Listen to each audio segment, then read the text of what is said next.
I'm great. Pumped.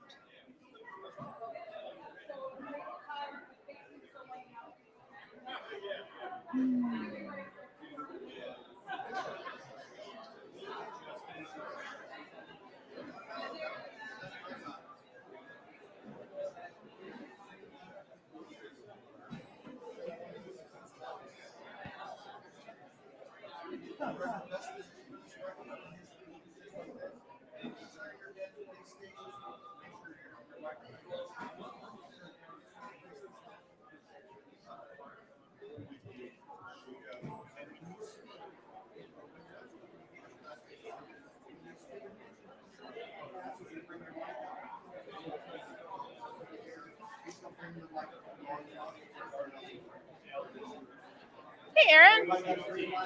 Oh, yeah. How's it going? I should have guessed you'd be here.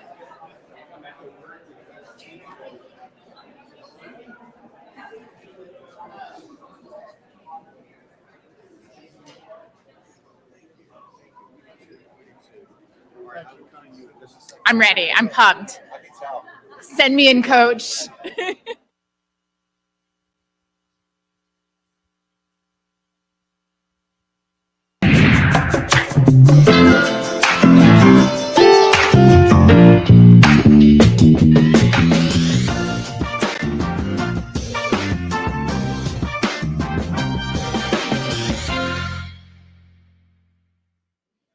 Good afternoon, everyone. Welcome to the Columbus Metropolitan Club. Here at CMC, we explore public policy issues, current events, and lessons in leadership at forums just like this one every week.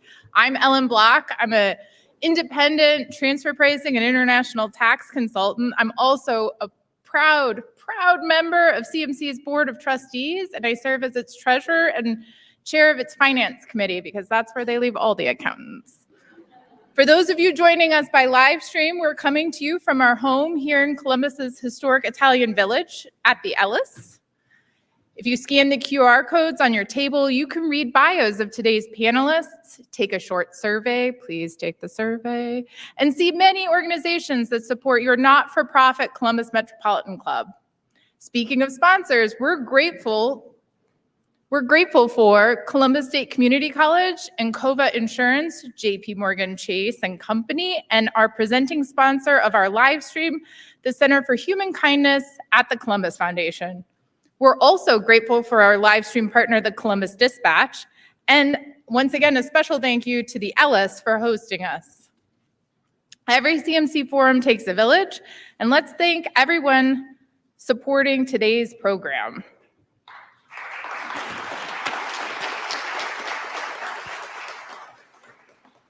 Only 5 other states are home to more veterans than Ohio.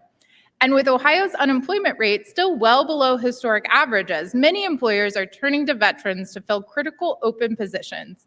With today's panelists, Veterans All, we unpack the hidden challenges Ohio veterans face returning to the workforce after military life. And we'll dive into strategies that are connecting veterans with Ohio employers ready to hire them.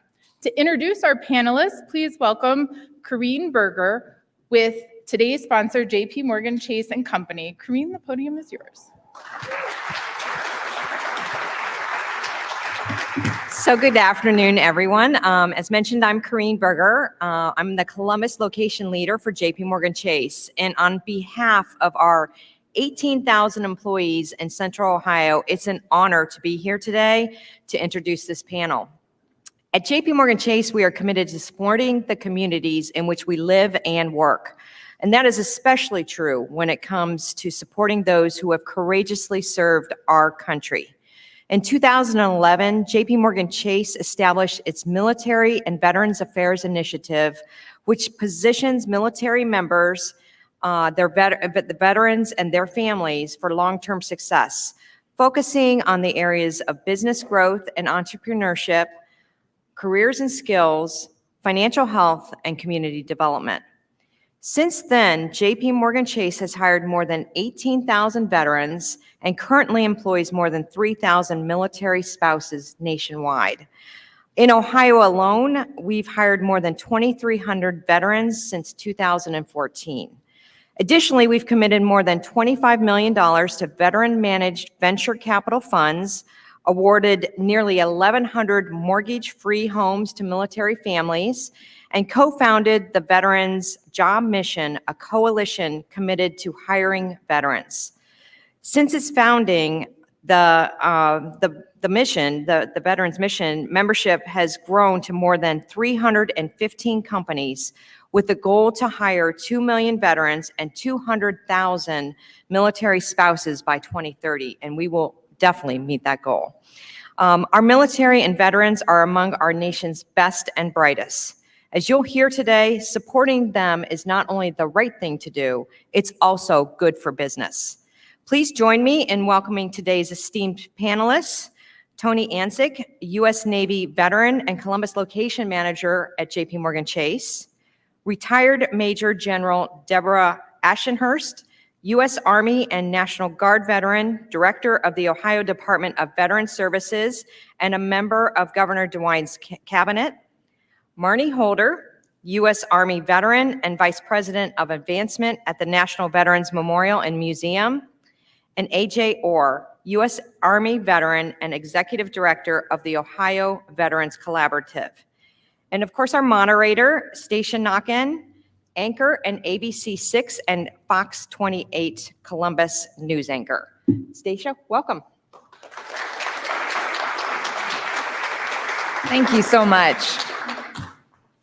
I am a grown-up military kid. It's part of how I define myself, and everywhere I've moved for my job in television, I seek out that extended military family. When I moved to Columbus, I'm looking at the map, and I didn't see a military installation necessarily where people live and work, what I think of as a traditional military town. But in the 7 years that I've been here, I have been blown away at the number of military-connected families that I have found. And I think it's truly inspiring the way our veterans live and move all around us. And in so many ways, we have to kind of forget what we think we know of as what a veteran looks like. Veterans look like all of us, and our military-connected families are all around us. So I'm really grateful to be part of this conversation about this special part of our community. And in this Military Appreciation Month, I think it's especially important. And I found this on the Ohio Means Jobs website. Want to thank a veteran? Hire one. And that's why we're here today, to have that discussion. So I want to start with General Ashenhurst to get this conversation started. If you would share with us, just to get this conversation going, what is unique about a veteran as an employee? Well, you've got somebody you know you can count on. You know that somebody who accepts responsibility. You know somebody who's a great member of a team, someone who's been there, done that, doesn't want the glory for it, will always give the appreciation to the whole team, not themselves. They come with a sense of values and ethos that makes them not only a great part of your team, but a great part of the community and the state and the nation as a whole. Who would like to add to that? I'll add something to that. I think you hit the nail right on the head, because we're trained. It's never about I or me. It's about we, us, the team, and the mission. And so when you think of an employee, what more would you want? You want somebody who's going to put the team above themselves, the mission of the organization above themselves, and is committed to getting the work done. And so I think that's where the key contributing factors that you're going to get from a military or veteran service member. Tony, I know you have thought a lot about this when it comes to teamwork, but also diversity of thought within that team. Why is that important? I want to share one example that's a real life example of what you just asked the General and AJ. I met very recently with a hiring manager at Chase who was going to hire a veteran. And she sat with me, and she's in a very complex world. We call it connected commerce. It's a lot of like money movement and electronic, very cutting edge, super competitive. It takes a little training. And I met with her, and she said, look, I don't care if he doesn't know anything. I can train that. Here's what I want. This is the challenge that I'm dealing with. Can you stay a little late if I need you one day? Can you come in a little bit early? Can you make really darn sure that this is done by Thursday because it's going to my boss's boss? Can he handle that? Yes. Hired. So just discipline, and we can train. Most of the jobs we have, there's some you can't, but most we can train you. So Marnie, in your travels around the country, what do you see veterans bringing to the table as part of companies? Yeah, so I will tell you, service members are probably some of the most creative and innovative people on this planet because they address the situation at hand and they figure out solutions that no one else can even think about to solve the problem at hand or to solve the problem that they know is coming. I will say that they are trainable in a way that no one has. You think about it. You're getting high schoolers that are coming in, have zero clue on what they're raising their right hand to commit to, and they're doing fascinating high-tech jobs across the whole spectrum. There is nothing that's represented in the military that isn't, training to standard outside of the military. So yeah, trainable and really just that creative, innovative. General Eschenhurst, when it comes to Ohio's veterans, what do you think is the most important thing for the audience and employers to know about specifically our veterans here in Ohio? Well, Ohioans are a crosscut of the whole nation, but we know they come back to Ohio for a reason. It's because of the environment that we have here in which they flourish. But Ohio veterans are here because they want to be, as I just heard a quote, somebody quoted our governor as saying, we can't change February, but I think everything else is good for veterans. Because the veterans can flourish here, they know there are opportunities here, and goodness knows with all the high-tech industries coming here, Ohio veterans want to be part of that, and they contribute to that. They are resilient. It's amazing to me the number of Ohioans that go into the Navy. I can't figure that. We aren't on the ocean anywhere, but they do. But we do tend to put our kids in the military, and they tend to come from a military family, so they've grown up with those qualities and those attributes that we are looking for in the work environment, and they're going to be productive. I came back to Ohio. I was stationed in San Diego. I came back to Ohio. And my father was in the Army. The general's right on. I noted that he was outnumbered with 3 Army people over here. So, Marnie, tell us about the biggest disconnect between our veterans, our service members, and employers. Where's the disconnect? Why is it important to have this conversation today? Yeah, I don't know if I don't want to say the biggest disconnect, but one consistent theme that I have noticed just in the work that I've done. I will, one correction, I am not a veteran myself. I did work for the military, the Army as a civilian for 21 years, and military spouse, Army spouse for 25 years. So I just want to make that correction. But in the course of my work, it's a culture mismatch. When you're trained in the military and you are immersed in the military culture, what you get on the outside is vastly different. And when service members exit the military, they're very accustomed to having just those cultural norms, and they know what to expect. They know the mission at hand. They know, the grade and rank structure. They know the jobs. They know the environments they're going into. There's a lot of predictability with that military service. So when they move into the space after service, those career paths, there is often just a cultural shock. I think one report, and many studies have been done, there's about a 75% job jump on average, at least 3 jobs within the first 2 years after service members get out of the military. And predominantly, that's because of the culture mismatch. They think they're going in, sounds like a great job. They're anticipating an environment that supports them. They're anticipating someone that's sponsoring them, that walk them through. It's just a shock. And so that's where I really challenge the employers in the room, is to create an environment of inclusivity, create an environment where veterans can disclose that they're veterans, that they are military service, create an environment that is curious about service, and have the rest of your workforce understand the questions to ask when they know somebody is coming from the military into this work environment. Know that it is a bit of a culture shock. Know that they didn't know how to do a resume. They wore their resume on their uniform. They've never had to talk about their military career to people that don't know about the military. So be sensitive to it, create an environment of inclusivity, and just be mindful of the culture shock. I thought that was really interesting when you mentioned that about the resume was worn on your uniform in the military. And that's just not the way it's done in corporate America necessarily. So AJ, talk about your transition from military member to transitioning out of the military. Yeah, absolutely. I mean, for me, and I always use myself as a point of reference whenever I'm talking about the veteran experience, because there's a lot of us that have a similar background and similar experience coming out. And so for me, coming out, I went in at 17 and got out at 21. So my formidable adult years were spent in a military structure where everything was laid out for me. And so when you think about it, I never wrote a resume and I never had to interview to get promoted. And so when you look at those two things, when I got out and it was time for me to go get a job, which I was a communications specialist in the Army, so I was setting up field networks and tapping into satellites and doing a lot of really cool stuff there.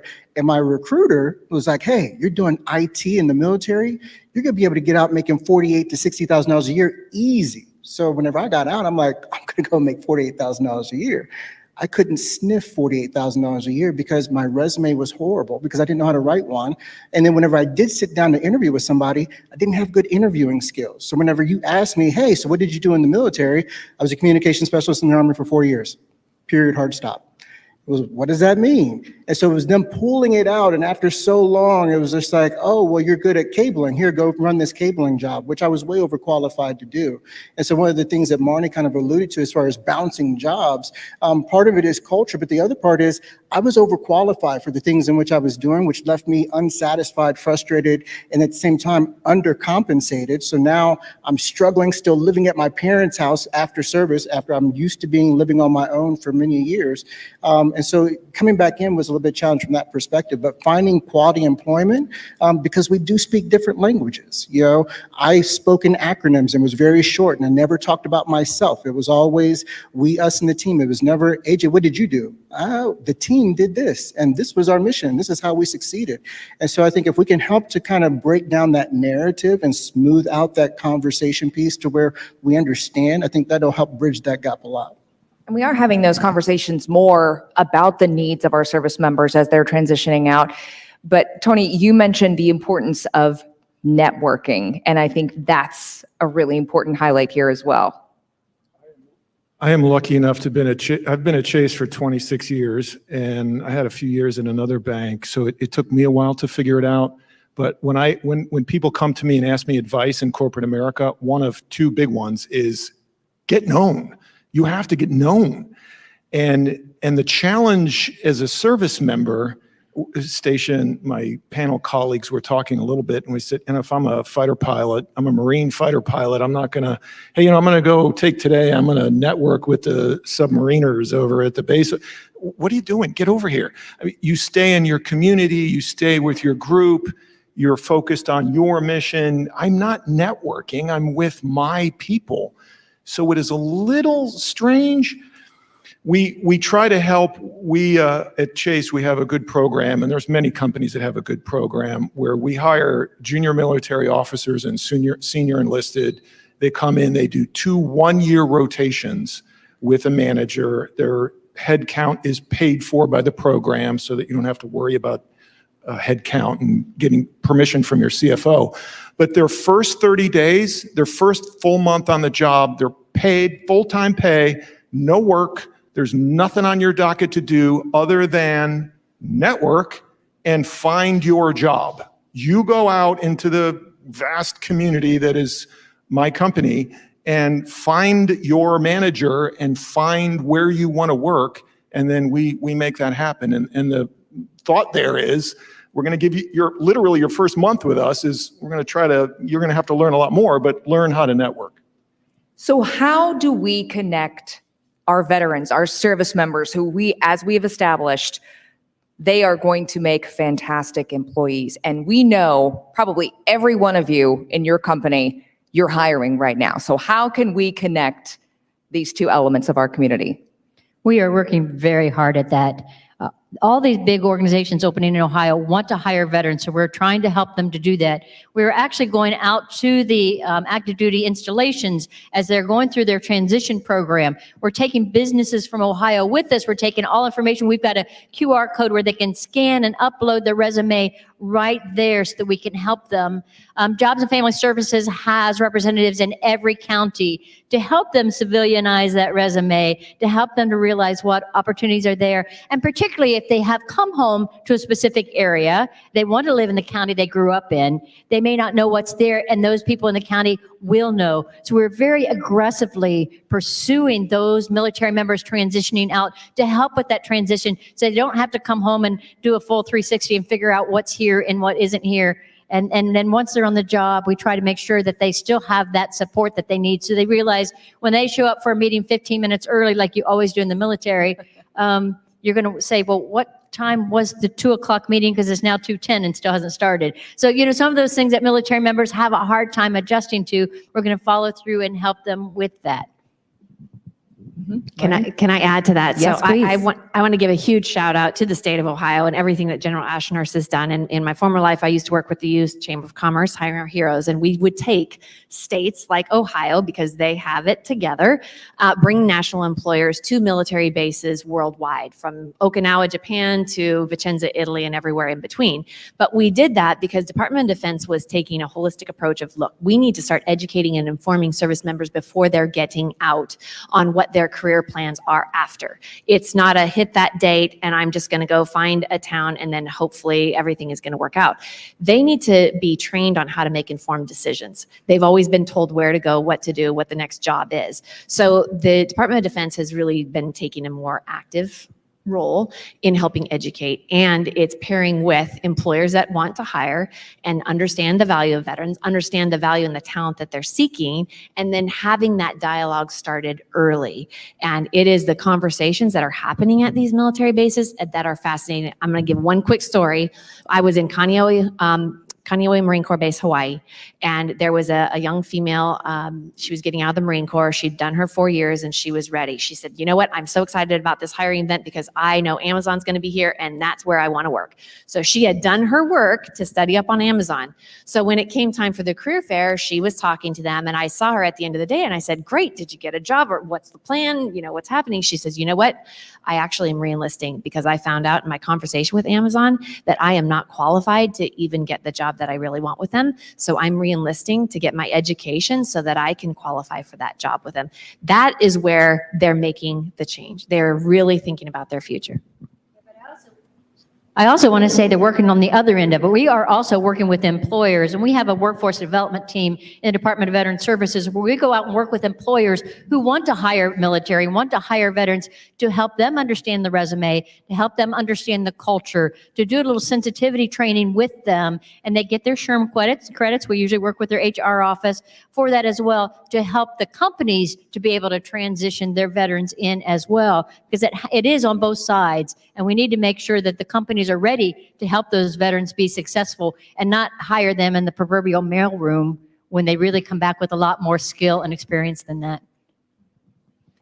Marnie brought up something I think is really important when it comes to education, advanced degrees, post-secondary education among our veteran population. If you would speak to that, Tony. I usually, question again, sorry, Stacia. About advanced degrees and our veteran population, and so many of them are seeking out education to apply for those jobs. But this is a highly educated group of our community. Yeah, most of the veterans that we talk to at least have an undergrad. Most are pursuing an advanced degree. My advice, please help me if I'm not correct here, is usually if you want to get an advanced degree, get it for yourself.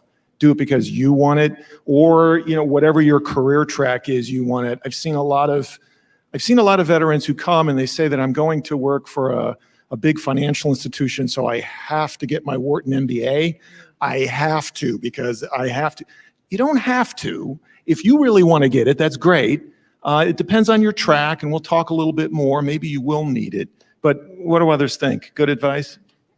I think it is, but also we're working with the industry here in Ohio to figure out what they do know in the way of jobs. And then we're working with the institutions of higher education or those apprenticeship programs so we can tell the veteran where to start to get the education they need for that job they're seeking with the companies that are here in Ohio as well. The SkillBridge program, if you haven't heard of it. So reskilling, upskilling is very important. So military members, many of them will choose the military because of the education opportunities and the education options. But also there's many that join the military and they have no desire to pursue a higher degree, but they want to be skilled reskilled or upskilled to meet the demands of the job fields today. And so there is a phenomenal program, SkillBridge, if you've not heard of it. Last 6 months on active duty, service members can participate, whether it's an internship, a fellowship, apprenticeship, whatever the case is, to get them positioned and postured for what the job demand is or job requirement is. For companies that really do have those types of demands, if you haven't researched that, that's a great opportunity. But also the individuals, job seekers, the onus needs to be on them too, because they have to start those programs quite early, at least the desire. It's not something you can just say, hey, raise my hand, I'm going to do it last 6 months. You need to start years in advance to do that. For those veterans that have already transitioned out, unfortunately, it's not an option for you, but there are so many other programs that exist for veterans to reskill and upskill them to meet the demands of today. I'd like to add a couple of things on that. Marnie, I think you're spot on with the SkillsBridge program.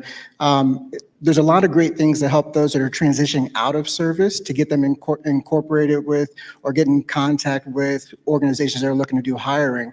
But for those that have already come home, the challenge that exists is they don't know a lot of those different resources. And, the state of Ohio is doing a lot of great things to try to help connect and fill those gaps.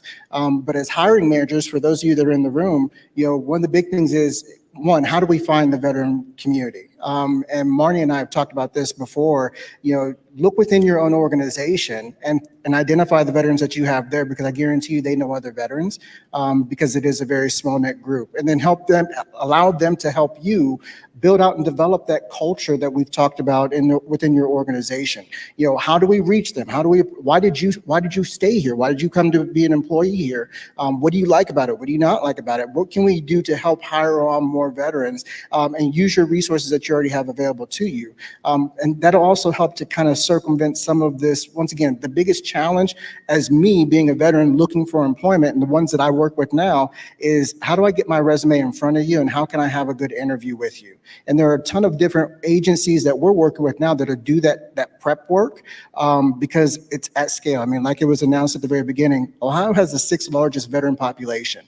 That means there's hundreds of thousands of us out here some of us are in positions where we're looking for higher wage positions.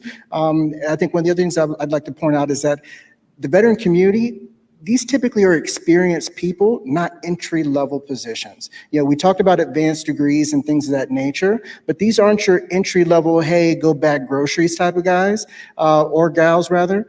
And so keep that in mind as well. They have leadership, they have management skills and capabilities. If they don't have the technical skills, we can get that trained up. There are plenty of programs, like we've all alluded to. There's plenty of programs to get you upskilled and trained. But keep in mind that those soft leadership skills that every organization is looking for, a lot of us have them. It's just built within our nature and the way in which we operate. Really want to echo that. I was going to say that too, AJ, like even an E4 in the Marine, which is the most junior non-commissioned officer, so enlisted, may have 0 degree. I don't have an undergrad, I don't have an associate's, I don't have anything, but I got a lot of leadership experience. I have people that report to me. I have very expensive weapons and machinery and equipment and electronics that is under my charge. That counts, right? That's right. So when we talk about that transition out of the service into civilian life, success can look differently for a lot of folks. Maybe it's education, maybe it's seeking out the workforce. But AJ, I know in your podcast, you talk about redefining success. So how does a veteran redefine success? I love talking about this topic because for me, it's one of those things of, rather than pushing them to find a job and a career, my whole thing is, what do you want your life to look like? If now that you're out of service, if you want your life to look like, hey, I want to be, most of my free time, I want to be out fishing, hunting, golfing, or I want to be the head coach of all my kids' little league teams, fantastic. Let's map back a life towards that. Because as an employer myself, if I'm paying you $150,000 a year, you're not going to have time to do all of those things because I'm going to require your time. But maybe if you're making $85,000, $75,000, you can do all of those things. And so let's get serious about what you want your life to look like. And because once again, I can get you a job today, but can I help you find a career? Let's get you on the career path that you want, that's motivating to you, that's inspiring to you, but more importantly, that's mapping back to the life that you want to live. And I think that's our approach whenever we're talking to veterans that are coming out or that have been out and they're saying, hey, I just don't know what I want to do right now. Fantastic. What do you want your life to look like? Let's see if we can start to reverse engineer and map back to those things. Of the many panelists we have up here, the one I've interviewed several times is General Ashton Hurst. So I went back into some of our archives where she spoke to veterans, specifically female veterans in the cases that we've spoken often, but I want to read a quote, and if you would speak to it for us here in the audience. And you shared, "We just have a heart for service." And I think those are the kind of people who are drawn to the military, those who want to give back, those that appreciate what they have and want to make sure that they do their part to make sure that we still have these freedoms and this lifestyle that we have in the United States. And that doesn't end when they take that uniform off and hang it in the closet. If you would expand on that for us today, because we're talking about a very special kind of person. We are, and it always scares me when somebody reads a quote back to me. What did I say? Well, I have a whole book of them here. Yeah, but that is so true, and it's not just our female veterans, is that we join the military for a reason. We have a passion for something, and it's this nation. And that's probably the most heart that you could want in someone. And when they do come out of the service, although they were ready to transition out of the military, they aren't willing to transition out of giving back and in serving, in making a difference. And that's exactly what people need to want in their company, because it doesn't matter where you put them. They're going to find a way to help you be successful in your business. I think you said that as well, AJ, is that they do want to serve, and they may not have the uniform on, but they've still got that patriotism and that desire to go out there and make a difference and do the best and bring everybody else along with them to be successful. How do you think that translates into being an employee who doesn't just show up for that clocking in, clocking out? That means something extra. And the whole panel can speak to that.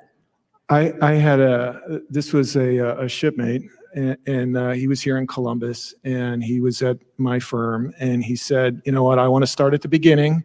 I got to realize I got to learn the ropes. I got to learn the day job. I got to get that done right. And that won't take me too terribly long. I want to come back to you, Tony, when I'm ready. I want to manage people. And it's not about me. I don't want to, like, I have all these people report to me, look how great I am. Salute me. It was, I want to help develop people. Like, that's my give back. So I signed up to do my day job. I will do that. Let me learn that. Won't take long. Then my give back, I want to help with my leadership skills, and I want to help lift up and empower others. And I thought, wow, that's exactly what we want. It's exactly why we hired you. I was going to add, when we talk about the values that you're going to get from a veteran employee, one of the things that we haven't really kind of pointed out, which I think is super important, is that we're extremely loyal. If I'm part of the team and I feel like I'm adding value, I'm not going to leave you for $1 across the street because I know the grass isn't always greener on the other side. I'm committed to the team. I'm committed to the mission. And so once again, when we start talking about employee turnover, it's less likely to be seen as long as your veteran employee staff is engaged within the organization. Moving into the topic of company culture, we've touched on that a little bit. How do we maximize these skills, Marnie? We know that our veterans are coming in with this unique set of skills and experience, life experience. How do we maximize that in the company in the workplace, in the company culture?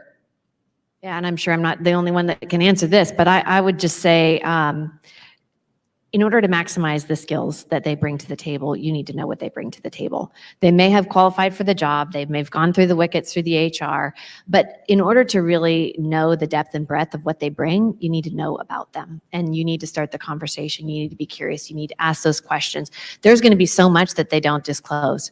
And there may be times where there's just a part of their service that they're not just comfortable sharing, and that's okay too. And you need to understand that reaction is okay. Don't be afraid of it. Don't go, oh my gosh, did I tap into something that we shouldn't have talked about?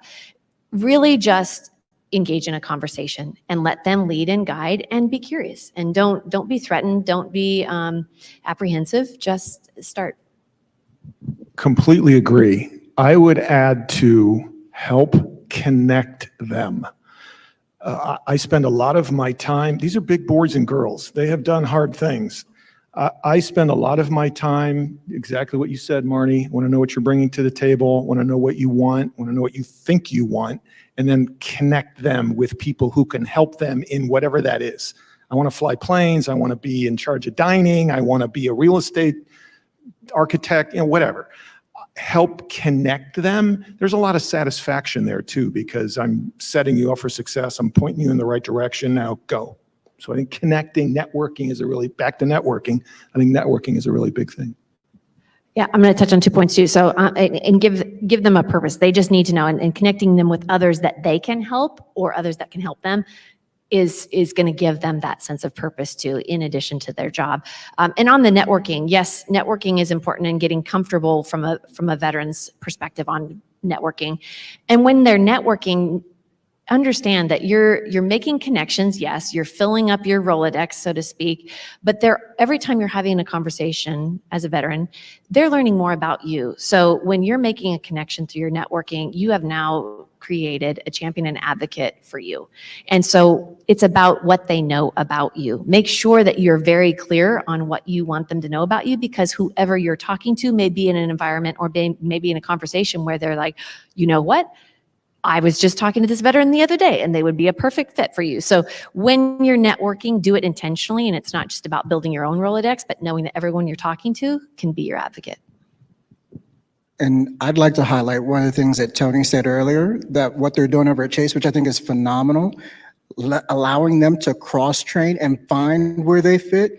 Genius. I don't know of any organization that's doing stuff like that at that level, to where they're bringing them in and allowing them, hey, go try this, and find where you fit within my organization. Because if you give me that freedom to where now, once again, I feel empowered to be part of the team, and I can dive in and say, okay, I kind of like this, but I really like this over there. And then you give me the freedom and the autonomy and the support to go in on that. I love every bit of that. That's something I will push to everybody else as well. Yeah, this is not a commercial for us, but I agree. I'm very proud of that. We treat you like the big boys and girls that you are and go, you figure it out. I wanted to add too, in this whole discussion, Marnie's right, like talk, ask questions, find out. Two people, these are real human beings. One, she was a Naval Academy graduate, went to nuke power school. She was a nuclear reactor engineer officer afloat. She was on an aircraft carrier, and then she did something else related to nuclear power. So came to us, so you would think, maybe, right? Okay, you want to get into something that's very technical, and no, I don't want to do that at all. I want a 180-degree, completely different, something totally different. She's now working in our institute, which is like a think tank. They do strategy and nothing to do with engineering. And another Army aviator, brilliant, went to West Point, Black Hawk pilot in Afghanistan. We loved her. We hired her. She's like, I love the Army. I love my country. I want absolutely nothing to do with the military, nothing. I want something completely different. I want to be creative. She did art for our online, it was like artistic design, graphic design on our websites for something that we were doing in our retail bank. So questions, ask, know what you're getting to the table, and don't assume. I'd also like to highlight what Tony said, and very quickly, don't be afraid to talk to a veteran. Don't be afraid to say, I understand you served. You can kind of let them take the conversation, but they're as apprehensive as you are, because they don't know what it's like to be a civilian, and they're afraid that you are afraid of them or afraid to ask them questions. They'll want to tell you about their service, but let them set the limits on what they're willing to tell you.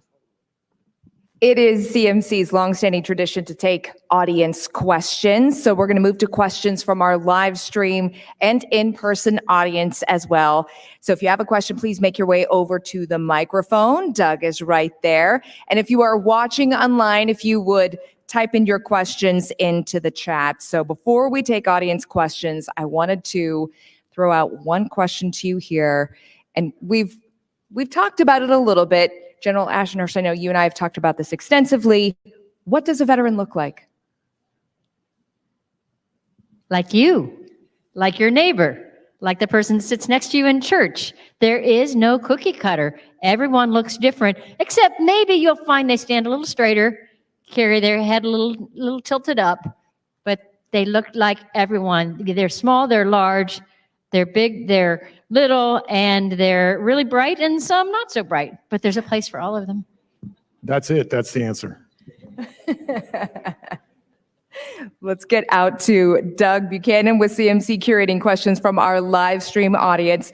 And again, for those of you with us in person, you can join Doug over at the microphone. So Doug, what is our first question? Stacia, thank you so much. And thank you to today's panelists for a great conversation. If you do have a question, you're here in the live audience, please do come join me here at the microphone, and we'll try to get to as many questions as we can.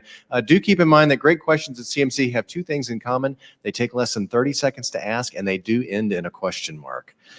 So here's a first one. Last year, the Ohio Capital Journal reported that there were at least 633 homeless veterans in Ohio.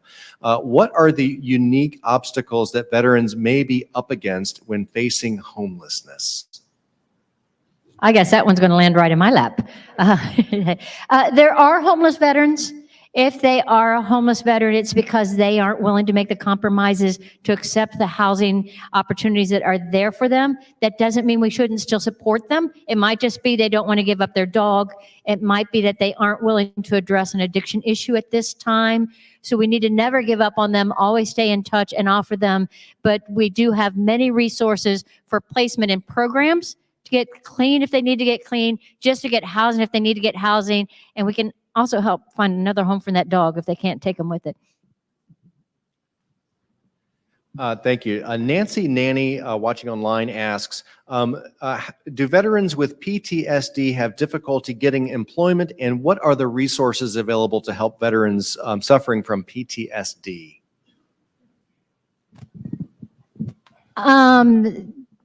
I don't know that people who are suffering from PTSD in the military have any more problems getting a job than anybody who suffers PTSD from a non-military incident. We've all faced those. If they need treatment, if they need help, there is help available to anybody. An employer should not be afraid to hire a veteran because of the potential of PTSD. Mental health is an illness just like a broken leg. It can be treated. And we can help our veterans through that, just like we can help our civilians through any issues that they are dealing with in that mental health world. I'd like to add to that too. So part of the military culture and the stigma, PTSD is sadly often associated with military service. But you're right. If you remember where you were on 9/11, you have PTSD, and I'm pretty sure that that's everyone. I would say that the military has also created that culture where it's okay to raise your hand and say, I need help. And that's what you're getting in a veteran, is somebody that has been trained on how to ask for help, and then has even gone so far to help to go through the resources and leverage the resources and get the help they need. And honestly, we've seen some studies and the results of them where that overcoming those very traumatic moments in life and how to navigate them, how to know how you react as an individual to those, knowing that there's going to be potentially other moments that are traumatic in your life, but to have that training under your belt, so to speak, or have those experiences and how to work through them, that's something that veterans bring. If they have been encouraged to say, I have an issue, I have a problem, I need help, they get the help, that's what you're really getting in a veteran when you bring them on board. When we talk about the military-connected community, not just veterans, but military spouses as well often face unique challenges seeking out employment, especially when it comes to active duty and moving around a lot, and it can be a big game changer for a resume. How do we support the entire military family? Can I take this one? Oh, please. I'm very excited about Yes. this one. Ohio's been very progressive in this. We've worked very hard through our legislature to make sure that certificates and licensures can transfer into Ohio. Sometimes they'll just give you the temporary go ahead while you do whatever has to take to get that license in Ohio or that certificate renewed in Ohio. But we also have Ohio military kids in Purple Star schools. And we're encouraging all of our schools across the nation to become a Purple Star school. What they have to do is they have to identify their military-connected children. And that could be a brother, a sister, or somebody else in the family, as well as a parent or a grandparent who is connected to the military. And once they do that, and they have to identify somebody in that school that's willing to lead the program. And they have programs to recognize military events, whether it's a Veterans Day event and all that, to recognize that military children maybe have a little different background than the other kids in the school. And this is really prominent in the Dayton area, as you can imagine, but amazingly, it's throughout Ohio with the reserves that have deployed over the years. Those military kids have different experiences, and when we can pull them into the Purple Star program, they thrive. We are really big on taking care of our spouses and our military kids here in Ohio. I'm excited about that.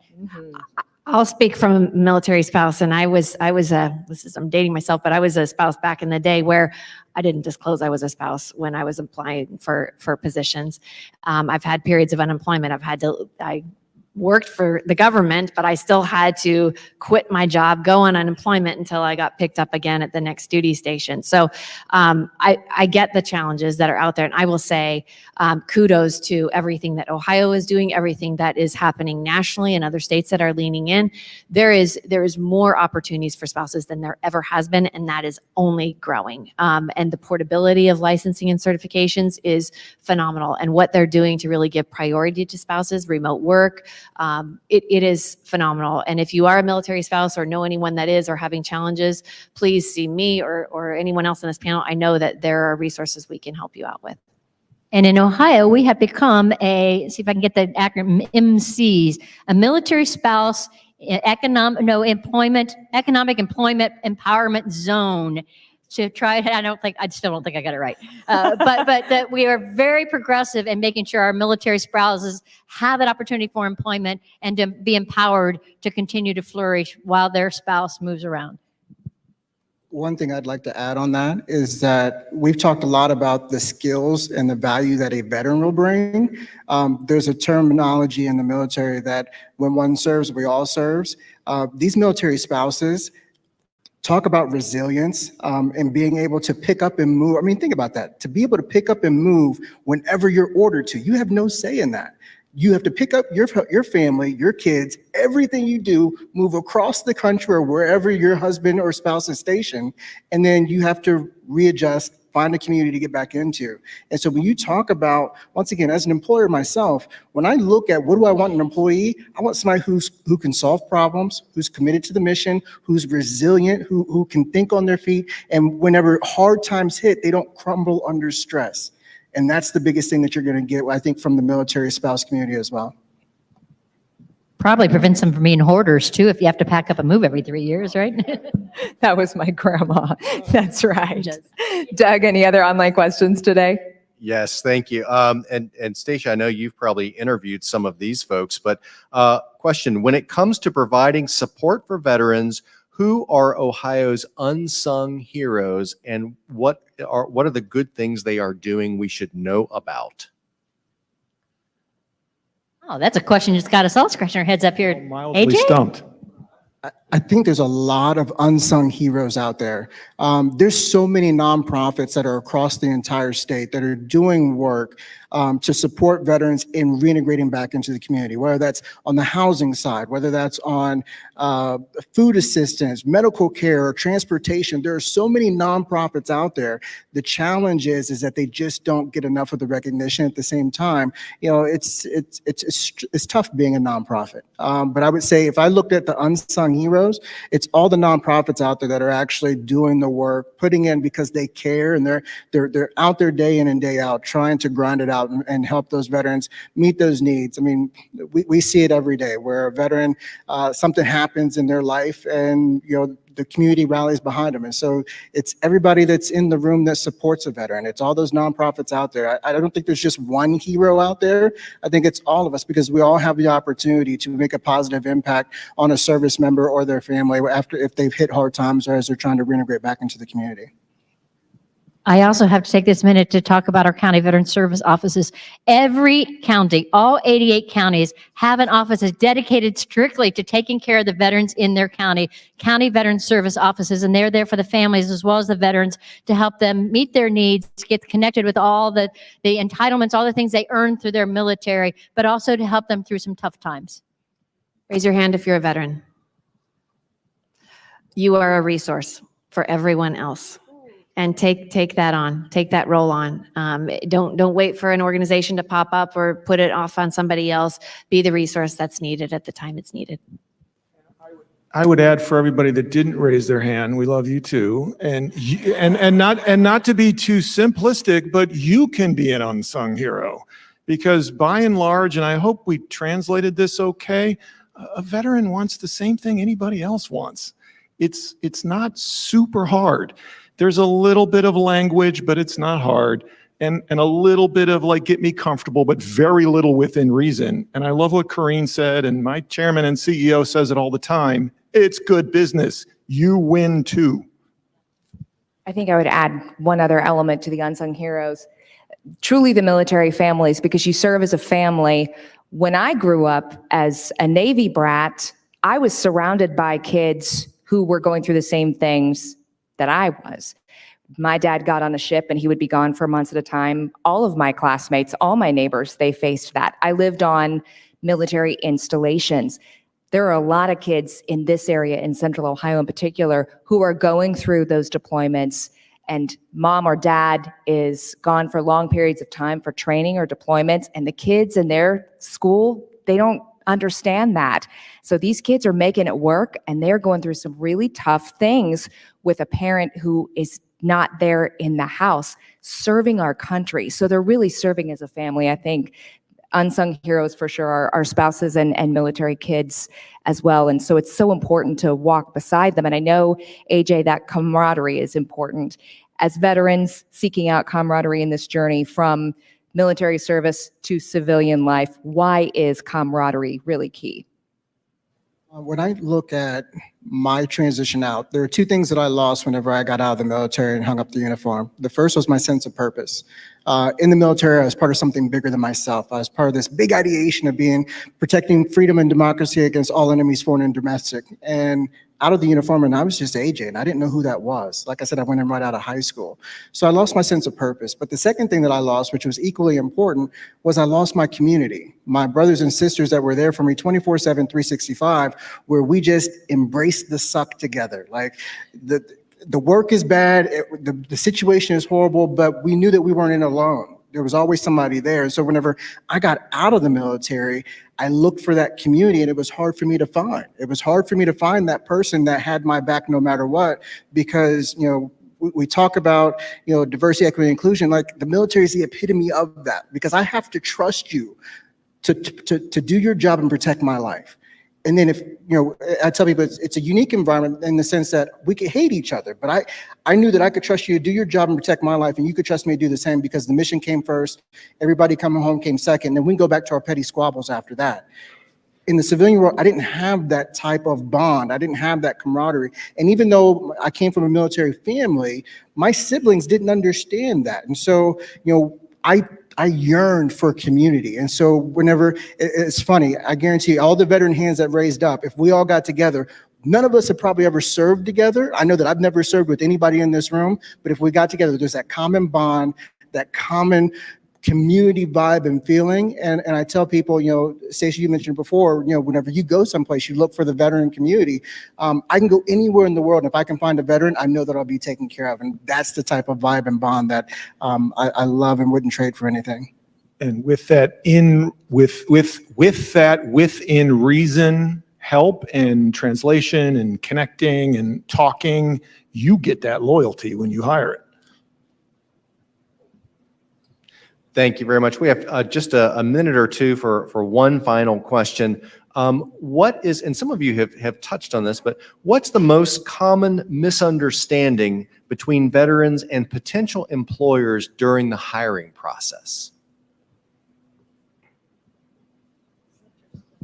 I would say one of the biggest misconceptions is that we've all seen combat, that we've all shot guns at people, It's one of the big misconceptions. We all don't struggle with PTSD.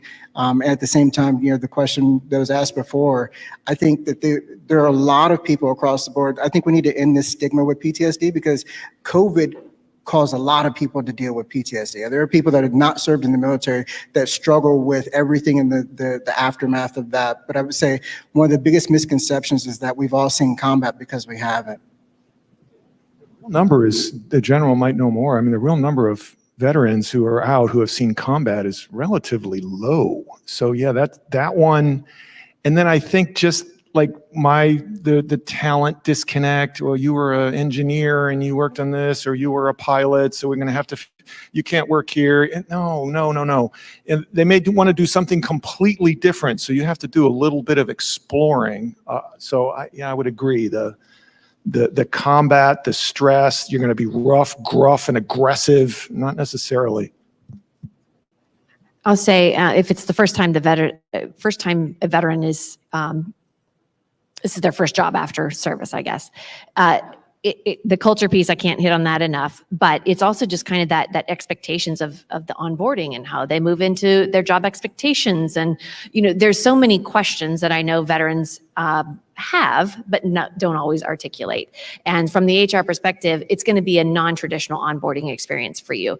There's going to be extra things that you need to be mindful of and help kind of cull out of the individual to help manage that transition.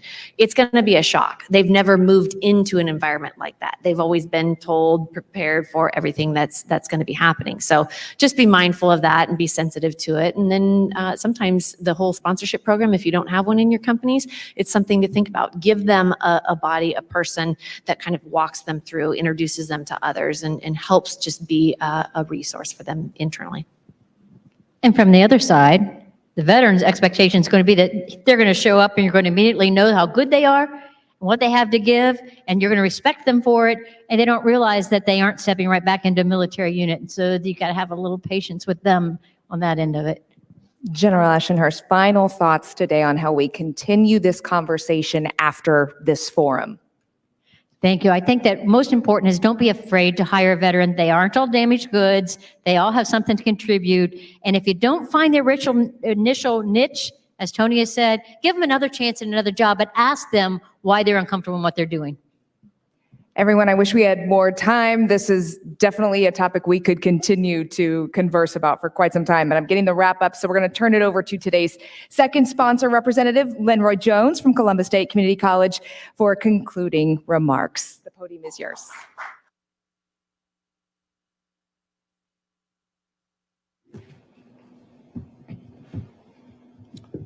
Thank you, Stacia, for leading a very insightful panel discussion, and thanks for your esteemed panel of an engaging conversation that we were able to listen in on today.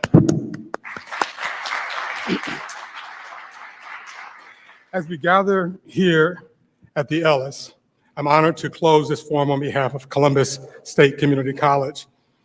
Today's event, Hiring Heroes, Why Ohio's Workforce Needs Veterans. Well, it underscored a vital question that I had when I woke this morning thinking about this remarks. Why is it that this discussion is important to Columbus State Community College in Central Ohio?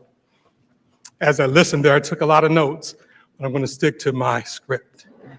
The answer is rooted in our deep commitment to veterans and the very unique value that we bring to our community. Ohio is home to over 700,000 veterans, according to the U.S. Department of Veteran Affairs, ranking it, our state, among the very top in the nation. Well, this significant veterans population presents an incredible opportunity for growth and enrichment within our own communities and our workforce. Today's forum and our collective dedication to supporting veterans is a critical step towards leveraging this potential by fostering a veterans inclusive workforce. We not only honor their service, the service that we render, but also we help drive the economy and social advancement on behalf of Central Ohio. Think about that, which then continues this effort as we can position our state, our great state, to rise even further in the ranks of those other states in the integration of our success. You can give a round of applause for that. I want to extend my heartfelt gratitude for our sponsors for making this event possible and even standing before you, and that's Columbus State Community College, Invoco Insurance, JP Morgan Chase and Company. Your support is invaluable. This could not happen without that. A special thanks again to Ellis for hosting us today, and to the Center of Human Kindness and the Columbus Foundation the Columbus Dispatch for enabling today's live stream. If you can give them a round of applause. And my deepest appreciation for our exceptional speakers today. I don't know about you, I was very enriched as a veteran, as a person in career services, helping veterans as well. This was just so enriching. Tony, thank you. General Deborah, Marion, and also AJ for your service, as well as the conversation that you led us today. If you give them a round of applause. And Station Dr. King, thank you. Engaging with a smile, and then also your own story woven in today's discussion just enriched it even more. Can you give her a round of applause, please? Again, your insight and dedication has made this truly an outstanding conversation. Thank you for all for being here and for your commitment to our veterans and our community. Together, we are building a stronger and more inclusive future for Central Ohio. I just want to thank you, and then I have an announcement, I believe. All right. Please note that there is no forum next week as we take a break from Memorial Day. Well, we'll be back right here at the Ellis on June 5th with our next forum, Journey for Justice, the 1964 Civil Rights Act at 60. Thank you again, everyone. We could not have done this without you. Have a great afternoon.